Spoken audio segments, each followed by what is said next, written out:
Hello, and welcome to HR Bytes, a podcast and video series to bring you stories of HR professionals who bring a think globally and act locally digital HR agenda to their work. Everyday people who are driving digital transformations in their organizations, data-driven and future-fit digital HR leaders. This is your host, Polaki, and today's guest is as global as we can get. Andrew Saidy is a human resources and digital transformation executive with more than 15 years of experience with public and private multinationals and international organizations. Andrew currently leads the talent mobility and employer branding programs at Seagate Technology in Paris. Welcome to the show, Andrew. So happy to have you here today. Well, thanks a lot, Jay. Thank you for having me. So I'm going to start with that dreaded interview question. Tell us a little bit about yourself, Andrew. Sure. So as you said, I've been working in HR for many years. My area of specialty and passion is mostly HR technologies, and I've been in these for a few years now. I was based in the US. I moved to Paris a few months ago. And I'm leading talent mobility and employer branding at Seagate, which is an American company and a leader in data storage. Wonderful. Well, how's the weather in Paris? It is warm at the moment, which is unusual because we've had a few cold weeks. Wow. Yeah, it's snowing here right now, so I don't envy you that weather. Or rather, I do envy you that weather. All right. So, Andrew, you are kind of the living example of the think globally and act locally HR agenda that we are all in need of during this time in our lives as well as in our work lives. How has the pandemic affected your HR function, especially in the organizations that you worked with? And, do you think that it has fast-tracked tech adoption, or do you think it has slowed down tech adoption in our function? I think that the pandemic has affected HR more than any other function in organizations, because I think suddenly with the pandemic, HR functions have been in the spotlight, in the limelight with everything that we've been doing, the programs, the agility, the flexibility, and all these measures that we have taken. In terms of adoption of programs, I think technology has definitely been one of the programs that has been expedited by the pandemic. Along other programs as well, like well-being and flexibility at work and new ways of working. Because of the pandemic, a lot of HR programs that had been stalling for some time, like talent marketplaces, like recognition of employees socially rather than one-on-one, have also been expedited by the pandemic. The fact that we're all working from home, that we're all remote. Today, maybe I can't say we're all remote because I know that in many countries, people are starting to slowly go back to the office, but still, a big number of employees are remote. So I think technology has been a savior in making sure that people can connect, they can make things happen remotely, and that people could be working efficiently with one another across geographies and time zones. Absolutely. Do you see there's a vast difference between how workplaces are adopting and adapting during this time here in the US versus where you are right now in Paris, since you work in both areas? I think that the approach to the pandemic has been slightly different depending on where you are, whether you're in the US, EMEA, or in Asia. Seagate has a big footprint in all these three regions, from, of course, a big hub in the US to a presence in EMEA and a very big employee-based presence in Asia. And across these regions, the approach to coming back to work has differed. First, because of local regulations. Here in France, we're still in a kind of a lockdown, which is a curfew after 6 p.m. In the UK, I'm sure you're following the news, it's the same. In the US, things have now been relaxed. So I think it's a mix of where are we ready to go back to the office and where we are not. The one thing that is constant across geographies is that organizations like Seagate have put in place a lot of safety measures to make sure that whether someone is going back to the office or not, if they come back to the office, they make it in a secure and safe manner for them and for their colleagues. And I think this is something that is common across geographies. That is an interesting insight because, we all know the lockdowns have been different across the world, and the way people have reacted and adapted to the lockdowns also has been very different across the world. And I'm sure the HR data that is coming out of all of these experiences is so myriad and so different across the globe. How are you using HR data during this time in your department? And not specifically to the company you work in, but maybe if you could throw some light on how all of this data is going to impact the work that we do in the future, especially in our department. One of the reasons why I was interested in joining Seagate is the leadership that Seagate has in data. We say that Seagate crafts the data sphere, and everything around us is data. I think that also extends to HR data. There is, as you said, a myriad of points, data points that we gather on employees, on career development, on what they're doing, on the projects that they're taking on a regular basis, whether they're at the office or not. Their approach to working remotely.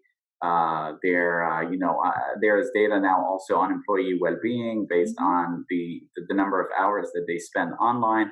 And I think all this data is coming together with a strong data analytics function. I know that at Seagate, we're spending an important time and money on making sure that we have stellar data analytics. My previous company at Schneider, I know that we also had a very strong data analytics function. And all that is to tell you that at the end of the day, we need to make sure that we take decisions and we launch programs and we make strategies based on data, based on what is happening, what could be done better, and where we want to get. And all that has to do with data. And in this digital first and data first agenda, people are the crux of it, right? Without people, none of this agenda is going to take root. How do you think your social network, your social capital within the organization has helped you kind of, scale innovation within the HR function, bring new ideas to the fore and bring new technology to the function? How has that worked for you, your network within and outside your organization? Yeah, that's a great question, Joy. I'm not going to link it to the pandemic because I think this is a question that sort of transcends the pandemic. Your social network is very essential to get things done, whether within the same organization or outside of this organization. This is last week was my 100th day at Seagate, and it's so far has been a great ride. And one of the first things that I've been doing is connecting with others, making sure that I build bridges, making sure that I have these networking connections and calls, because these are the people who you can rely on to get things done, whether today or 6 months down the road, or maybe in 5 years. And that is the same that I was doing before at Schneider, whether internally within the organization or outside. So I think in general, it is very important to have a network. It's very important to grow your network. I always tell my teams and my direct reports that they need to spend at least 10-15% of their time on networking. Because I know that for many leaders, this might be, wasted time. But for me, I think that this is definitely something that you can eventually bank on. It is an investment in these relationships in order to get to the deliverables that you need. Absolutely, especially when we are in HR and we need technology support. Making those connections with our technology buddies in the organization are so essential right now, right? So important. Yeah. So important. And now I think it's even harder than before, and we all need to double down on our efforts. I remember a time, it feels now like a long time ago, when we used to go to the office and there was the water cooler discussions and you had the canteen discussions. And all of this is gone now for many of us.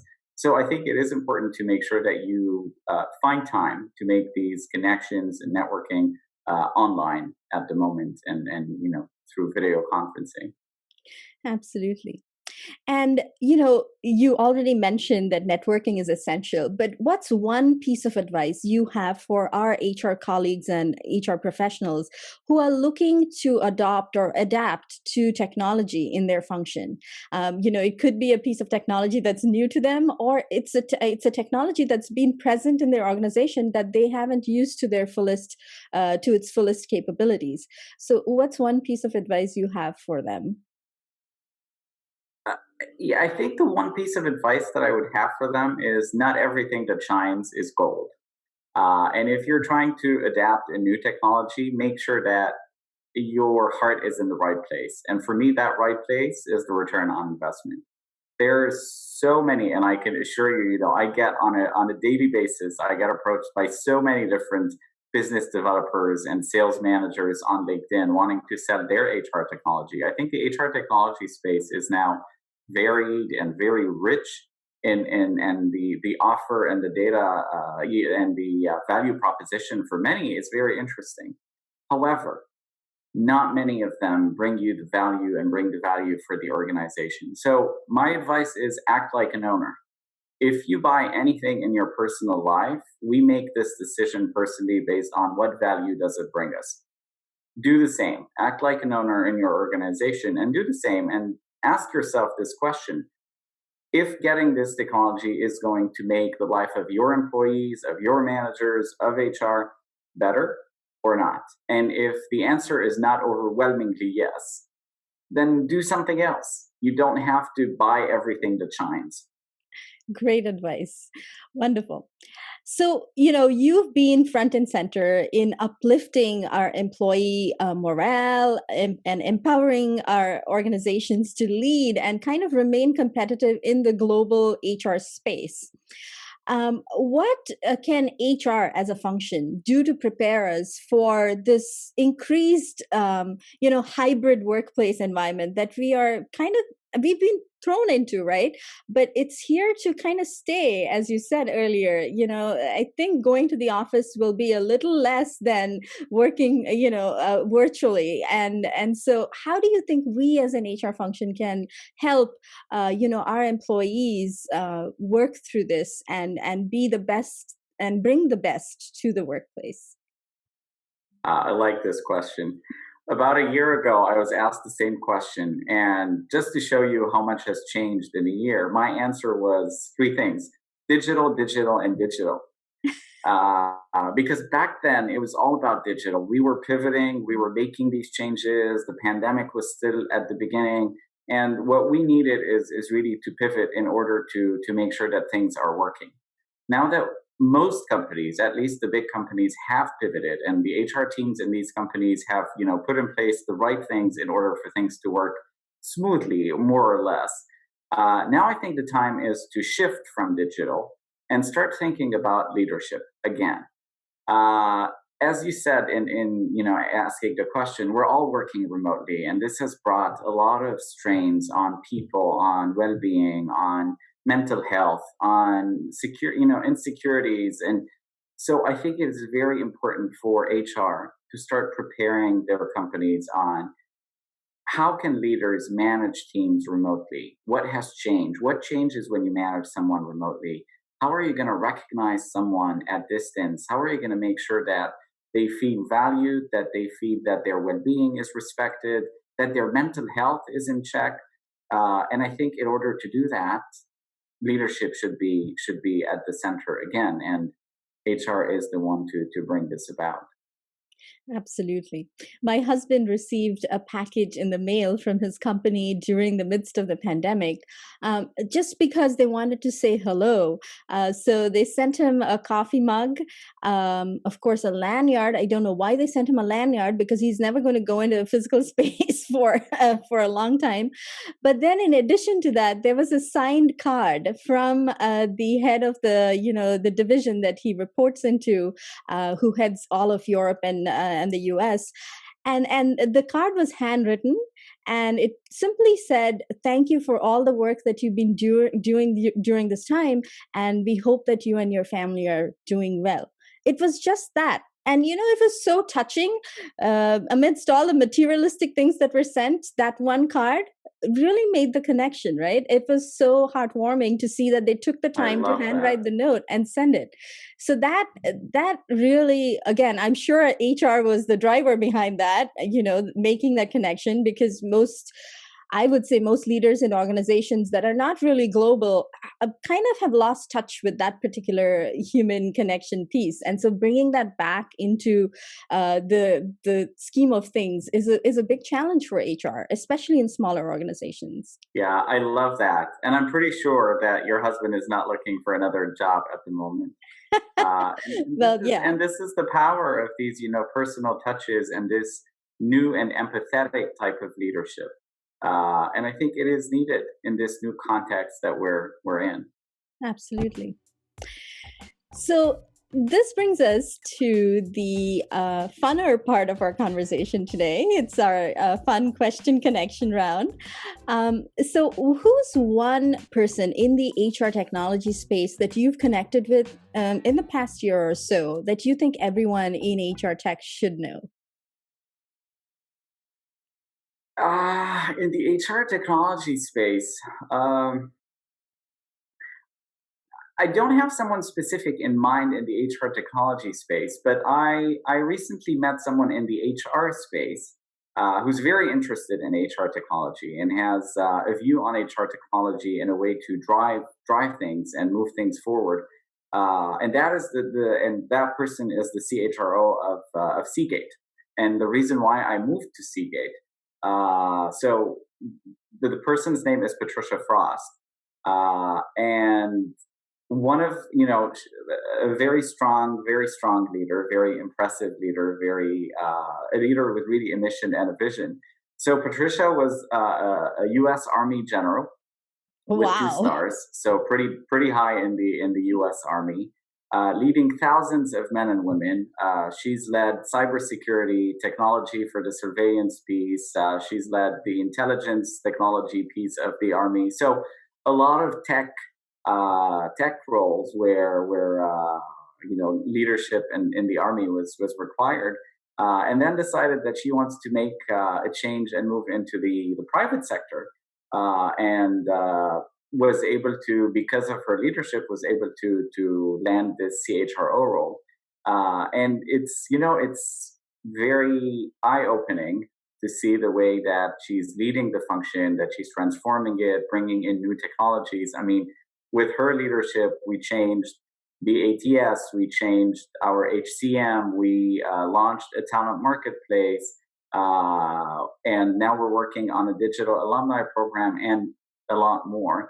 And I think this is the reason why I'm giving you this example is you don't have to be an expert on HR technology in order to make your mark in this space. I think this is something that a lot of HR leaders are at the moment struggling with. My background is not in HR technology. How am I going to make my mark? And I think everyone could. You just need to have an open mind, to listen, to make sure that you have this empathetic leadership that I was speaking about a few minutes ago. So for me, Patricia is definitely one of the most impressive people that I met in the last year. In the HR space in general. Very inspiring. The combination of Army and HR makes me really want to know Patricia more. So we'll link her, a LinkedIn profile. I'm sure she has one for the audience to connect as well. So thank you for that connection. That's awesome. So, what's your favorite HR podcast? I know you're all into podcasts. So, tell me, it's HR Bytes, and what's the other one? HR Bytes for sure. And I like a podcast out of India that is called PeopleHum. Okay. It is. It's also very. It's small bites. It's very open. It's transparent. It's an easy conversation. And I very much like the HR leaders that they invite. They're always very nicely picked. Awesome. We'll link that as well in the show notes for the audience. Wonderful. Do you have a favorite LinkedIn Learning or HR e-learning webinar that you think everyone in HR technology or wanting to be in HR technology should watch and learn from? I have more than one. The first one that comes to mind is Future Workplace. So it's an advisory organization that does this great work. It's led by Gene Meister, who's one of the leaders in the HR tech space, and they do great work on the future of HR and the future of HR tech. So we're talking about AI, machine learning, and really the future of HR tech. I also like Josh Berson's HR Tech workshop. It's 5-6 weeks. It's a learning over 5-6 weeks, but it really ties together, all the different pieces that HR Tech people need to learn about. Wonderful. And we'll link that in the show notes as well for the audience. So thank you. So, given the upheaval of all things work and life, what's one workplace trend that you think is here to stay, other than the Zoom shirt, of course? Uh, for me, one workplace trend is flexibility. And I think that sort of transcends different pieces of the HR space. I think we're going to have flexibility in where we work. We're going to have flexibility in the way we work. We're going to have flexibility in how we get things done. And I think this flexibility is here to stay and permeate different pieces of our work life. Wonderful. And I know you give back to the community and the HR community through your philanthropic work, as well as, coming on shows like mine. How else do you enjoy giving back to the HR community? In many ways, one, I definitely like to give back with time and knowledge, and I also take back from the community because I also reach out to a lot of people asking questions, and they're gracious to answer them. But for me, definitely time is one of and knowledge is one of these ways. I always answer whenever someone reaches out on LinkedIn asking, we see that you did that. Can you tell us a bit more? I also participate to some of these events and conferences. I think it's important to share the knowledge and also, ask and answer some of these questions. I learned from some of your questions today, and I do that in general. So this is, one of these ways in which I give back. Well, thank you for everything that you do for the community and, for, the sharing of knowledge, which is so essential today, virtually. And, our virtual platforms are helping us do that so much. So thank you for that. How would you like our audience to connect with you? What's the best way for them to connect with you online? The best way would be LinkedIn. It's actually the only way that I use. So I'd be happy to connect on LinkedIn. Absolutely. So thank you, Andrew. I really appreciate you taking the time and sharing your experience during this time in the HR tech space with us. And I'm sure our audience has learned a lot from this conversation as well. And lots of what you said resonates with them too. I'm sure of that. So thank you so much for joining me today. Thanks a lot, Jay. I appreciate it. And audience, thank you so much for joining us today. I look forward to bringing you more such global HR tech stories. Take care. Bye-bye.